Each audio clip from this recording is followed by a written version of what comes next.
Good morning all of you.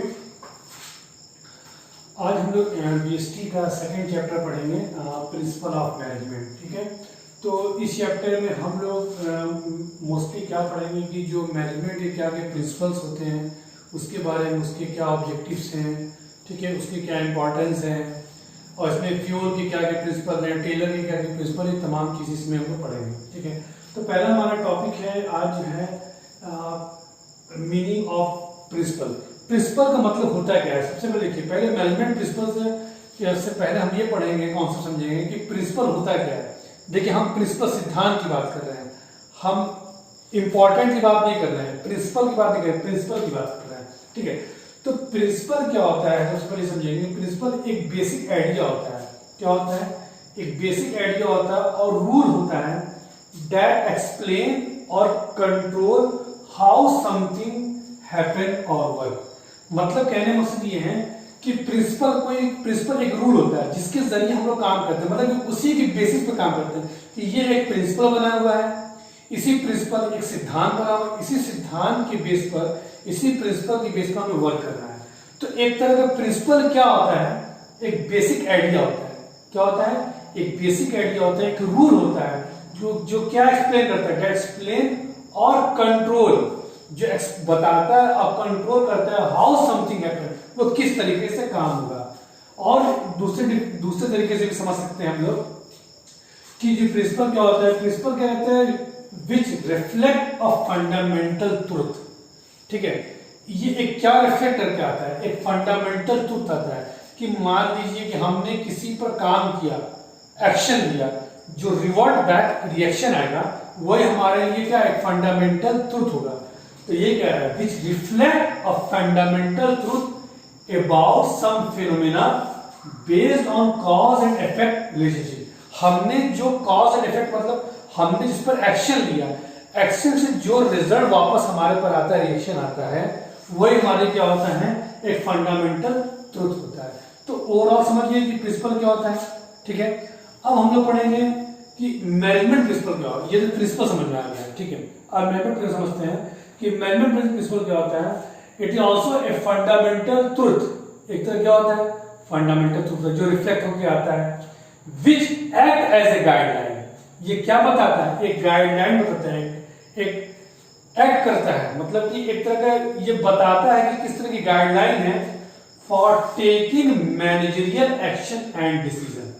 अब यहां समझिए कि जो मैनेजमेंट प्रिंसिपल है एक फंडामेंटल ट्रुथ है जो रियलिटी हमारे पास आ रही है। ठीक है, which act as a guideline, ये बताता है कि एक गाइडलाइन है। ठीक है, कैसे? जब मैनेजर कोई एक्शन लेगा, मतलब कि जो मैनेजर कोई एक्शन लेता है किसी फैक्ट्री इंटरप्राइजेज में या कोई डिसीजन लेता है, तो उस पर जो रिजल्ट आएगा वही हमारा क्या होगा, आपका मैनेजमेंट प्रिंसिपल होगा। एग्जाम्पल समझिए, जैसे मान लीजिए कि एक फैक्ट्री के अंदर वर्कर्स है। ठीक है, वर्कर काम पर आता है, ड्यूटी करता है और चला जाता है, लेकिन उसके ये मैनेजर वॉच कर रहा था कि वो डेली क्या करता था कि वो लेट आता था, 10 मिनट लेट आता था, 10-15 मिनट लेट आता था। तब मैनेजर ने क्या किया, उसकी जब मंथ कंप्लीट हुआ तो उसका कुछ पैसा उसने डिडक्ट कर दिया उसकी सैलरी में से। तो अगले मंथ से जो क्या होने लगा, वो वर्कर क्या होने लगा, टाइम पर आने लगा। तो यही कहने मकसद ये है कि जो मैनेजमेंट प्रिंसिपल होता है, जब मैनेजर एक्शन लिया, डिसीजन लिया, ठीक है, तो रिजल्ट जो हमारे पास वापस आता है वही एक तरह की गाइडलाइंस बन जाती है। एग्जांपल तौर पर कि हमने देखा कि कोई वर्कर काम कर रहा है, ठीक है, उसमें कोई काम करने दे दिया, लेकिन एक एग्जांपल ऐसा समझिए कि एक फैक्ट्री में एक फर्नीचर है। ठीक है, फर्नीचर में देखते हैं कि कोई कटिंग अच्छा करता है, कोई उसकी डिजाइन अच्छी बनाता है, कोई इसकी पॉलिशिंग अच्छी करता है। तो हमने 4-5 वर्कर को लगा दिया और हमने उसको काम करने पर लगा दिया कि तुम इसको काम करो। तो उसमें से कोई वर्कर देखे कि वो बंदा क्या कर रहा है, वो पॉलिशिंग अच्छा कर रहा है, ठीक है, उसकी कटिंग अच्छी नहीं है, तो हमने क्या किया, उसको क्या कर दिया, उसको वो वाला काम दे दिया। ठीक है, तो उसको उस पर हमने वो एक्शन लिया, डिसीजन लिया, तो रिजल्ट क्या आया कि वो बंदा देखे कि हमने उसको वॉच कर रहे थे हमने कि वो बंदा पॉलिशिंग अच्छा कर रहा था, हमने उसको वही चीज को काम दे दिया। तो एक तरह क्या हो गया, ये एक तरह का मैनेजमेंट का प्रिंसिपल बन गया कि यहाँ पर अगर कोई बंदा पॉलिशिंग कर रहा है तो अगर वो चीज में एक्सपर्ट है, मतलब कि वर्क का डिवीजन कर रहे हैं कि तुम ये वाला काम करोगे, ये बंदा ये वाला काम करेगा, ये बंदा ये वाला काम करेगा, तो हमने उसको उसके हिसाब से उसको टास्क दे दिया, ठीक है। तो वो बंदा उस चीज में एक्सपर्ट हो रहा है, क्यों? क्योंकि हमने उसको चेक किया, वॉच किया, तो एक तरह का ये प्रिंसिपल बन गया, एक तरह गाइडलाइन बन गई कि जो बंदा जिस चीज में एक्सपर्ट है उसको वही काम देना चाहिए। ये एक मैनेजमेंट का एक एक्शन हो जाता है, एक डिसीजन हो जाता है, एक मैनेजमेंट का प्रिंसिपल बन जाता है। एग्जाम्पल तौर पर कोई टीचर अगर आता है स्कूल पढ़ाने तो हर सब्जेक्ट नहीं पढ़ा सकता है, ठीक है। तो जो चीज जिसका एक पर्टिकुलर एक सब्जेक्ट होता है, ठीक है, वो बंदा उस एक्सपर्ट होता है, तो मैनेजमेंट क्या करता है कि आप इस चीज को पढ़ाओगे क्योंकि आप इस चीज में क्या हो, एक्सपर्ट। एक तरह का डिसीजन लिया मैनेजमेंट ने, क्या किया, एक तरह का एक्शन या डिसीजन लिया, तो एक तरह की क्या होता है, एक तरह की गाइडलाइन बन जाती है। इसी को बोलते हैं हम लोग मैनेजमेंट का एक प्रिंसिपल, जो एक फंडामेंटल ट्रुथ होता है, जो एक गाइडलाइन की तरह काम करता है। इस पर मैनेजर क्या करता है, एक्शन लेता है और डिसीजन लेता है। मतलब एक सिस्टम बन जाता है कि इस तरह से काम कर, इस तरह की एक प्रिंसिपल बना दो, इस पर काम करोगे तो वर्कर अच्छा काम करेंगे। एग्जाम्पल तौर पर एक प्रिंसिपल ये बन गया कि वर्कर काम नहीं कर रहे, अगर वर्कर की हमने अगले महीने सैलरी बढ़ा दिया, ठीक है, तो वर्कर और अच्छा तेज काम करने लगे, उनके में क्या हो गया, मोटिवेशन हो गया। तो एक मैनेजमेंट के प्रिंसिपल बन गया, किसी एम्प्लॉय की सैलरी बढ़ाते हैं तो वो मोटिवेट हो जाता है और अच्छा काम करता है और अच्छा परफॉर्म देता है। एक तरह क्या होगा, मैनेजमेंट प्रिंसिपल बन गया। यही कह रहे हैं। तो ये एक मैनेजमेंट प्रिंसिपल क्या होता है, एक फंडामेंटल ट्रुथ होता है which act as a guideline for taking many action and decision. चलिए अब हम नेक्स्ट पढ़ते हैं कि मैनेजमेंट प्रिंसिपल और साइंस प्रिंसिपल में क्या डिफरेंसेस है। देखिए मैनेजमेंट प्रिंसिपल क्या होता है, वेरी फ्लेक्सिबल होता है। क्यों फ्लेक्सिबल होता है? क्योंकि ये एक मैनेजर की थिंकिंग पर होता है, एक मैनेजर के बिहेवियर पर होता है, ठीक है। मैनेजर क्या सोचता है, उसको क्या डिसीजन लेना, क्योंकि ये टोटल डिपेंड करता है एक ह्यूमन आइडियोलॉजी पर डिपेंड करता है। जबकि साइंस क्या होता है, रिजिड होता है। साइंस का प्रिंसिपल चेंज नहीं होता है। एग्जांपल तौर पर अगर साइंस में मान लीजिए न्यूटन का लॉ है, जल्दी चेंज नहीं हो सकता है, ठीक है। आर्किमिडीज का प्रिंसिपल नहीं चेंज हो सकता है, अल्बर्ट आइंस्टाइन का प्रिंसिपल नहीं चेंज कर सकते, वो स्टैटिक है, ये यूनिवर्सल है, वो कहीं भी अप्लाई हो सकता है। लेकिन जो मैनेजमेंट का प्रिंसिपल है वो वेरी फ्लेक्सिबल है। हम रिलायंस इंडस्ट्री का मैनेजमेंट का फंक्शन अलग होगा आपका, ठीक है, आपका आदि बिरला ग्रुप का मैनेजमेंट का फंक्शन अलग होगा, ठीक है। तो वो डिपेंड करता है अपने आइडियोलॉजी पर, ह्यूमन की बिहेवियर पर, वो सोच पर डिपेंड करता है। तो ये हम कह सकते हैं कि मैनेजमेंट प्रिंसिपल का फ्लेक्सिबल होता है, साइंस प्रिंसिपल का रिजिड होता है। सेकंड, मैनेजमेंट प्रिंसिपल क्या होता है, it is applied with creativity based on human behaviour. जो हमने पहले डिस्क्राइब किया कि ये जो मैनेजमेंट प्रिंसिपल होता है वो किस पर बेस करता है, क्रिएटिविटी पर करता है। एग्जांपल तौर पर कोई वर्कर, हमने कहा कि दो वर्कर, दो इंडस्ट्री, एक वर्कर ने क्या किया, एक मैनेजर क्या, वर्कर लेट आता उसकी सैलरी काट दिया, ठीक है।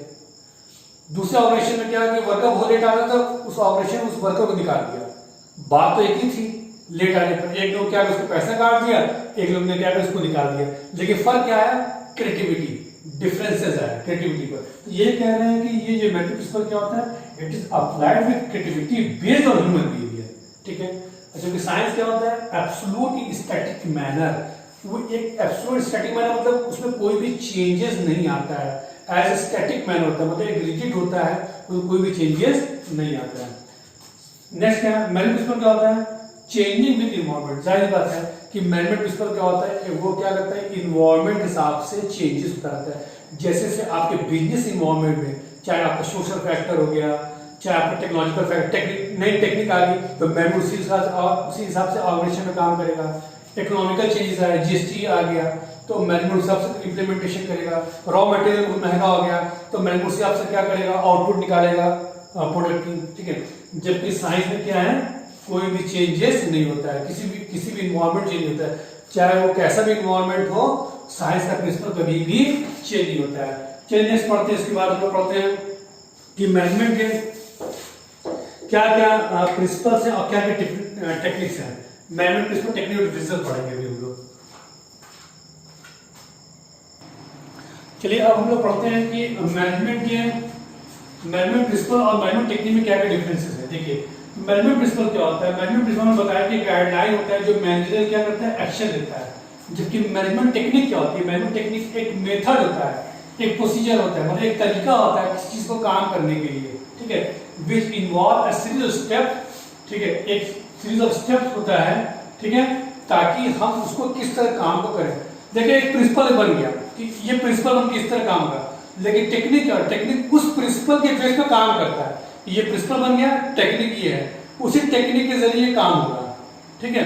जैसे आप कोई सॉल्व करते हैं क्वेश्चन, ठीक है, या मैथमेटिक्स का क्वेश्चन सॉल्व करते हैं, ठीक है, तो ये एक फॉर्मूला है, फॉर्मूला बन जाता है, लेकिन फॉर्मूला को किस तरीके से काम करना है, किस तरह से इसको लिखना है, उसके बेस पे काम करना, वो टेक्निक होती है, ये मेथड होता है, जिसको मेथड में क्या होता है, एक सीरीज ऑफ स्टेप होता है, स्टेप बाय स्टेप इस तरह फॉलो करें तो इस चीज को हम लोग अपने गोल को अचीव करेंगे। नेक्स्ट है हमारा मैनेजमेंट प्रिंसिपल क्या होता है, फ्लेक्सिबल, मैंने बताया मैंने। जबकि मैनेजमेंट टेक्निक क्या होता है, ये फ्लेक्सिबल नहीं होती, कोई मेथड चेंज नहीं होता है, ठीक है, जो करने का तरीका होता है एक ही तरीका होता है, ठीक है, प्रिंसिपल का, ठीक है। जबकि मैनेजमेंट प्रिंसिपल क्या होता है, फ्लेक्सिबल, कोई भी होता है चेंज करें, लेकिन जो मेथड होगा उसको इसी तरीके से हम लोग काम करेंगे।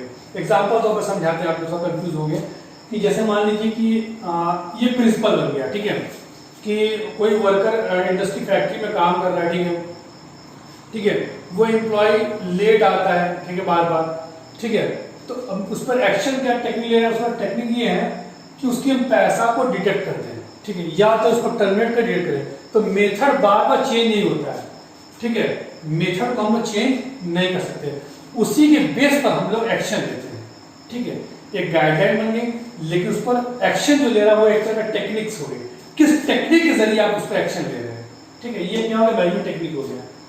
मैनेजमेंट प्रिंसिपल वर्सेस वैल्यू क्या है, अब देखिए मैनेजमेंट प्रिंसिपल क्या होता है, जो हमने पहले बताया कि एक गाइडलाइन होता है जो मैनेजर एक्शन लेता है।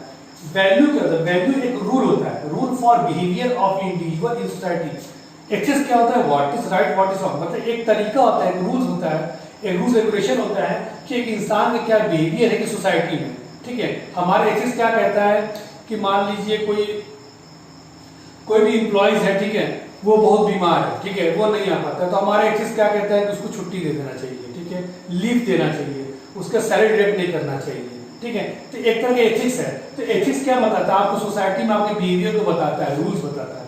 तो वैल्यूज क्या, value rules for behaviour of individual in society.